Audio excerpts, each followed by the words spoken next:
Connaissez-vous Jack l'Éventreur, ce tueur en série qui a semé la terreur à Londres à la fin du 19e siècle, en tuant au moins 5 femmes. On dit même qu'il y en aurait eu 11. Sa véritable identité? Inconnue. Son vrai visage? Un mystère. Si je vous disais que plus de 100 ans après, Jack l'Éventreur opérait toujours, dans l'ombre, vous me croiriez? Probablement pas. Mais demandez plutôt à la famille Sérac ce qu'elle en pense.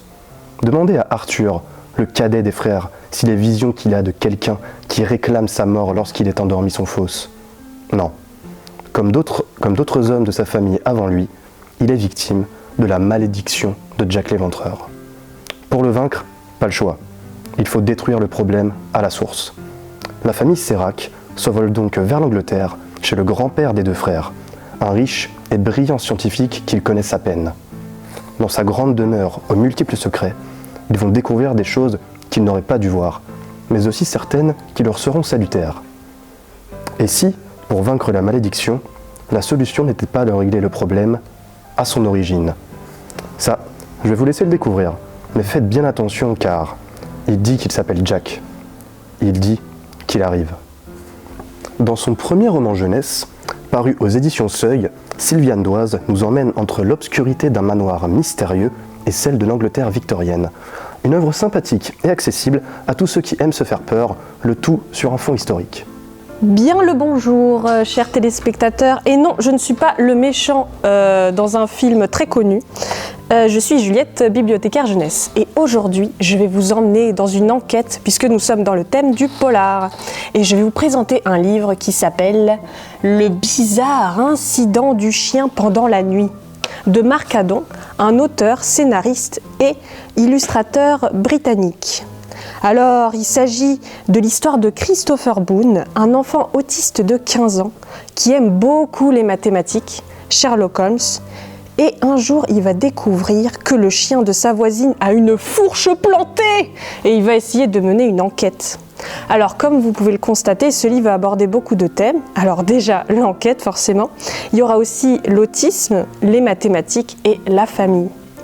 Alors c'est avec beaucoup de suspense et de curiosité que j'ai lu Le bizarre incident du chien pendant la nuit, puisque cela m'a fait déjà découvrir une enquête, comme vous pouvez le deviner, et qui part de quelque chose d'étrange avec cette histoire de fourche, mais aussi la découverte d'un enfant autiste, Christopher Boone, qui a beaucoup de préoccupations au quotidien. Alors, comment l'auteur nous montre ces fameuses préoccupations? Je vais vous le montrer puisque Christopher Boone a une vision des choses très particulière puisqu'il est autiste. Et je vais vous montrer puisqu'il met des illustrations un peu pour... donc vous voyez, par rapport aux mathématiques dont j'avais parlé. Il y a aussi, par exemple, un plan ou encore, dans le même registre, ce petit schéma. Alors, je repose mon livre et donc oui, l'auteur nous montre cette vision des choses, mais il nous montre aussi comment Christopher Boone va essayer de résoudre cette enquête très étrange. Et l'auteur nous montre sa part de génie, pas seulement avec son personnage qui est très intelligent, mais aussi avec le fait de mélanger de l'enquête et de l'autobiographie. Alors on ne s'ennuie pas, on est facilement plongé dedans. Le personnage principal est très attachant puisque c'est un personnage qui ne se laisse pas faire. Il a un caractère très prononcé et ce qui est très drôle. En plus, surtout, il a beaucoup d'excès. Donc, mais en même temps, on le comprend puisqu'il a ses petits problèmes. Voilà, il arrive à s'en sortir et surtout à sa très forte volonté. Alors, ce qui est original dans ce livre, c'est que déjà, comme je vous l'ai dit, déjà ça part quand même de quelque chose d'étrange puisqu'on s'attaque quand même à un chien en plus, et on se retrouve avec un garçon qui réfléchit calmement sur qui est le meurtrier du chien, voilà. Alors je conseille ce livre surtout pour ceux qui veulent découvrir l'enquête du bizarre incident du chien pendant la nuit, et aussi parce que c'est une histoire originale qui est mêlée d'humour, d'autobiographie et d'enquête. Alors je vous passe le bonjour, le bonsoir, et je retourne à mes quartiers. Bonjour à vous, chers lecteurs. Eh bien, aujourd'hui, nous sommes dans le polar, en effet. Mais moi, je vais vous présenter un livre très atypique, vous allez voir. Alors, il s'agit de Azul. Azul qui veut dire bleu en portugais. Et comme vous pouvez voir sur cette jaquette, nous sommes dans Hokusai.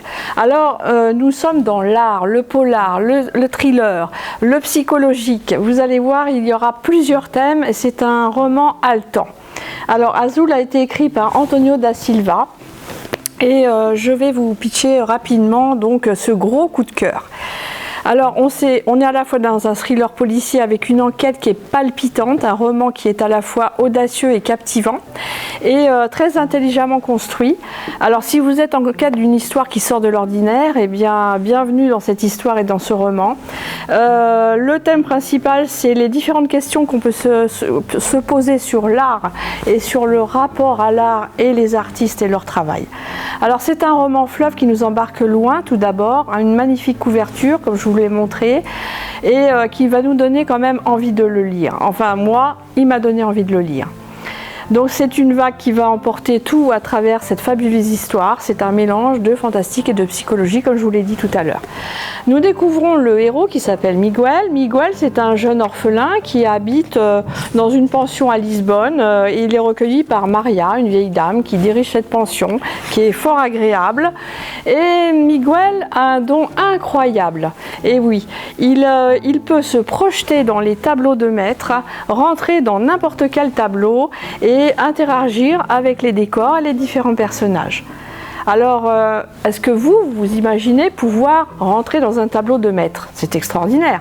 Miguel va devenir l'ami de Mona Lisa, notre Joconde. Il va se chamailler avec la princesse de Velázquez et il va se promener dans tous ces paysages. Monet, on va passer par le douanier Rousseau, etc. Et puis un jour, dans un des tableaux, un tableau de Van Gogh, il va rencontrer une fille de son âge qui s'appelle April. C'est l'art qu'il a choisi car elle est vraiment très très très belle et elle va devenir la muse des différents peintres. Elle va traverser les différentes toiles et ils vont lier ensemble un lien unique. Miguel se donne quand même une mission à travers ces tableaux parce qu'il se rend compte qu'il y a des défauts dans les toiles. Et oui, même si ce sont de grands maîtres, alors il va repérer les différents défauts, problèmes de perspective, il va retaper un petit toit ou deux qui est endommagé. Et puis, lors d'un de ses voyages dans un tableau, il va rencontrer un être un peu particulier, un personnage très dangereux qui va se mettre à le traquer, un inconnu qui n'a rien à voir avec les œuvres et qui le poursuivra sans arrêt, sans cesse, et même lorsque Miguel va revenir à la réalité. Qui est cet inconnu? Que veut-il?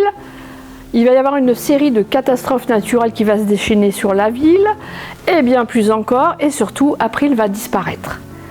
Alors je ne vais pas aller plus loin, je vais vous laisser découvrir ce roman, ce thriller qui nous procure le frisson, mais aussi, de par son écriture, nous plonge dans une histoire à la fois captivante, émouvante, mais surtout très très très originale. Alors un seul conseil mes amis, foncez, lisez ce petit bijou, c'est une vraie pépite.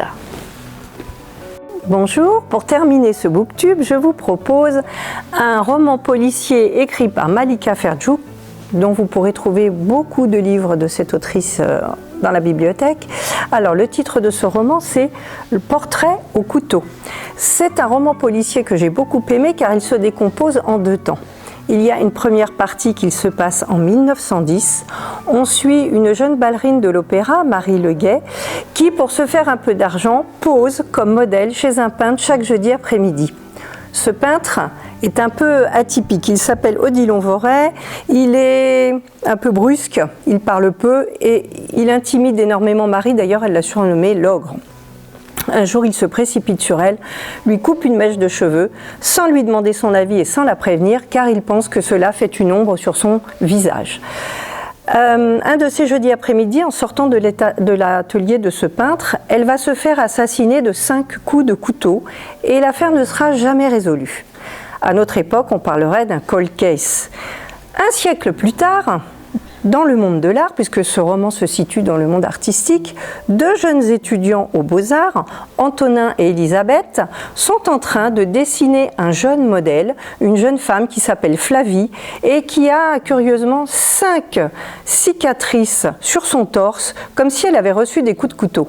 Mais elle est née avec ces cicatrices et elle n'a jamais été attaquée par qui que ce soit.